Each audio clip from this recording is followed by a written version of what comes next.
Prosecution ने इस केस में जो तीन अलग अलग, थोड़ा शांत रहिए, मैं बात करता हूँ।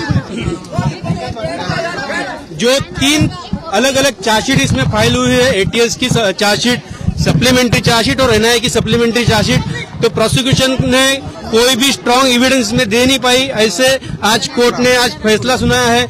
कोर्ट ने यह सुनाया है कि डेफिनेटली प्रोसिक्यूशन जो ब्लास्ट है वो प्रूव कर पाई, जो डेथ हुई है वो प्रूव कर पाई, लेकिन जो 101 इंजर्ड बोले थे उतने नहीं, लेकिन 95 इंजर्ड हुए ये प्रूव कर पाई। और जो सेकंड इंसिडेंट ब्लास्ट के बाद हुआ था कि 15,000 का मॉब जमा हुआ था और बाद में जो इंसिडेंट हुआ था वो भी प्रोसिक्यूशन प्रूव कर पाई, यह कोर्ट ने कहा है। लेकिन कोर्ट ने यह कहते हुए यह भी कहा है कि ये जो 7 एक्यूज कोर्ट के सामने थे, इनके खिलाफ कोई भी स्ट्रांग एविडेंस जो चेन ऑफ सर्कमस्टेंस है वो प्रोड्यूस करने में प्रूव नहीं कर पाई। जो अभिनव भारत का जो कनेक्शन है, तो कोर्ट ने यह कहा कि अभिनव भारत का जो कनेक्शन प्रोसिक्यूशन ने जोड़ने की कोशिश किया है, तो अभिनव भारत जरूर था, उसके ऑफिस बेरर थे, लेकिन उसमें का कोई फंड या टेरर एक्टिविटीज के लिए यूज किया है, ऐसा कोई प्रोसिक्यूशन प्रूव नहीं कर पाई, ऐसे कोर्ट ने कहा है।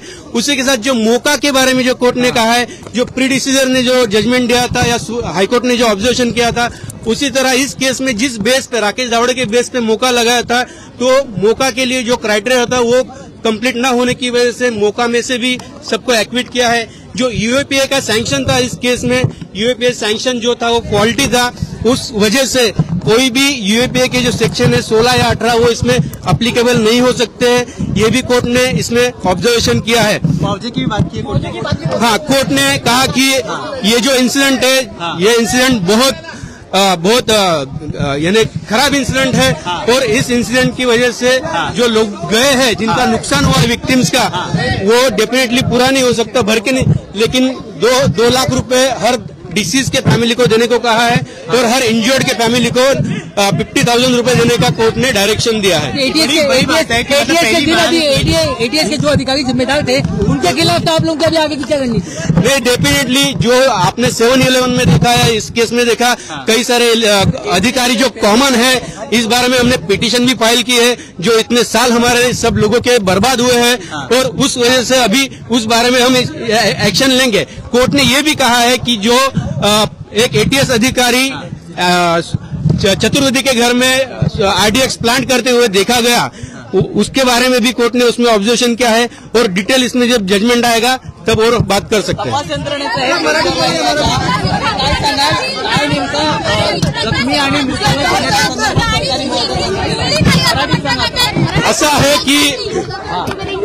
असं आहे की या केसमध्ये मराठी सांगतो, या केसमध्ये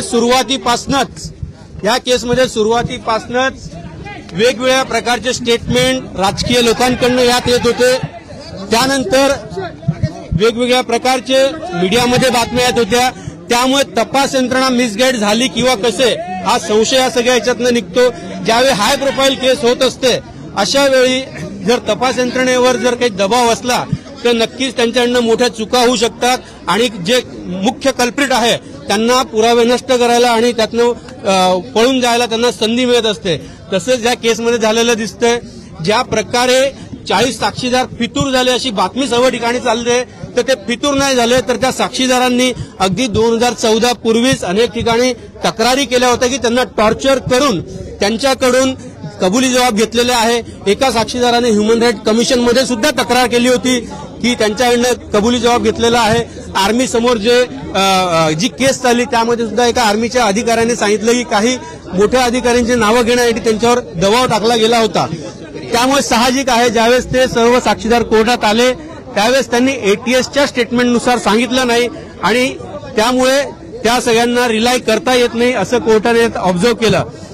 या केसमध्ये 2016ला ज्यावेळेस एनआयची चार्जशीट आली, त्यामध्येच एनआयच्या चार्जशीटमध्येच सगळं क्लिअर होतं की कशा प्रकारे मोका ओढून ताणून लावण्यात आलेला आहे, कशा प्रकारे साक्षीदारांच्या जबाबामध्ये डिस्क्रिपन्सीज आहे, एनआयने घेतलेले जबाब वेगळे, एटीएसने घेतलेले जबाब वेगळे, आणि हा सगळा हे बघताना नक्कीच विक्टिमच्या फॅमिलीवर अन्याय झालेला आहे असं माझं मत आहे। अभिनव भारत संदर्भात काय नेमकं वडीत केलेलं आहे कोर्टाने?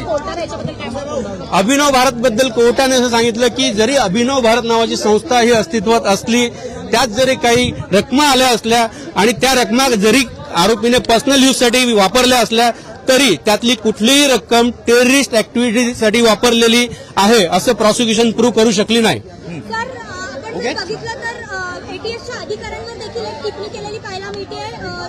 आरडीएक्स संदर्भात संपूर्ण तपासाच्या अनुषंगाने आणि यंत्रणा यामध्ये जसं 7-11 मध्ये झालं की आरडीएक्सचे जे काही सॅम्पल्स आहे प्रॉपर सिलिंग केले गेले नाही, तसं ह्या केसमध्ये सुद्धा कोर्टाने ते ऑब्झर्व्ह केलं की जे सॅम्पल्स आहे ते प्रॉपर प्रिझर्व्ह केले गेलेले नाहीये. आणि जे आधीपासनं आमची जी केस होती, ज्या 4 लोकांसाठी आमची टीम होती, संजीव पुनालेकर, वीरेंद्र असेल, मी असेल, आणि अशा 4 मधले 3 लोकांना डिस्चार्ज केलं गेलं, ज्यांच्यावर मुख्य आरोप होता राकेश धावडे, ज्याच्या बेसवर मोका लावला होता.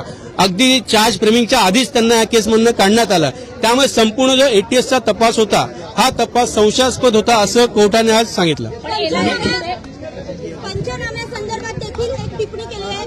न्यायमूर्तींनी नेमकी काय टिप्पणी? कोर्टाने असं सांगितलं की जो स्पॉट जो आहे, ज्या प्रकारे फॉरेन्सिक एक्सपर्टची इव्हिडन्स झाली, जो ब्लास्ट इतक्या मोठ्या क्षमतेचा होता त्याचं क्रेटर तिथे मिळालं नाही. त्यामुळे कोर्टाने सांगितलं की जी प्रॉसिक्युशन केस होती की एलएमएल फ्रीडमवर बॉम्ब प्लांट केला होता ते प्रूव्ह होऊ शकत नाही. आयदर तो बॉम्ब हँगिंग कंडिशनमध्ये असेल किंवा अन्य कुठल्या प्रकारे असेल असं कोर्टाने सांगितलं. एटीएस अधिकाऱ्यांच्या तपासावर काय एटीएस अधिकाऱ्यांच्या एकूणच तपासावर काय टीका टिप्पणी केलेली आहे? कोर्टाने सांगितलं की जरी संशय ह्या सगळ्यांवर येत असला तरी संशय हा ठोस पुरावा होऊ शकत नाही. त्यामुळे ती जी चेन आहे सर्कमस्टन्सची ती पूर्ण होऊ शकली नाही आणि त्यामुळे आरोपींना संशयाचा फायदा देण्यात येतो. 2 आरोपी यातले प्रमुख होते, साधू ठाकूर आणि अर्जुन रोहित, यांच्याबद्दल कोर्टानं काय टिप्पणी केलेली आहे? आणि यांच्या वकिलांचं असं म्हटलं की फॅब्रिकेटेड केस आहे. हे असं आहे की जे सुरुवातीपासून एक वेगळा रंग या केसला देण्यात आला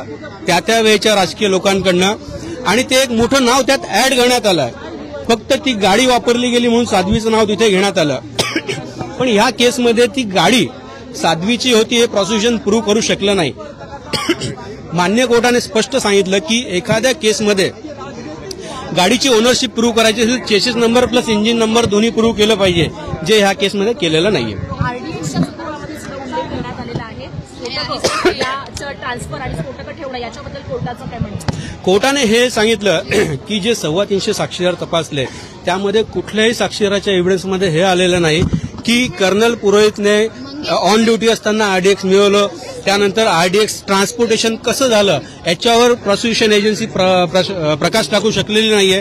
त्यानंतर नेमकं कुठे हे बॉम्ब असेंबल केले गेले हे सुद्धा प्रॉसिक्युशन एजन्सी समोर आणू शकली नाही, हे कोर्टाने सांगितलं. ज्या पद्धतीने आरोपी म्हणतायत की राजकीय हेतू पुरस्कार आम्हाला यामध्ये गोवण्यात आलं, त्या संदर्भात आता तुमचं मत नेमकं काय वाटतंय?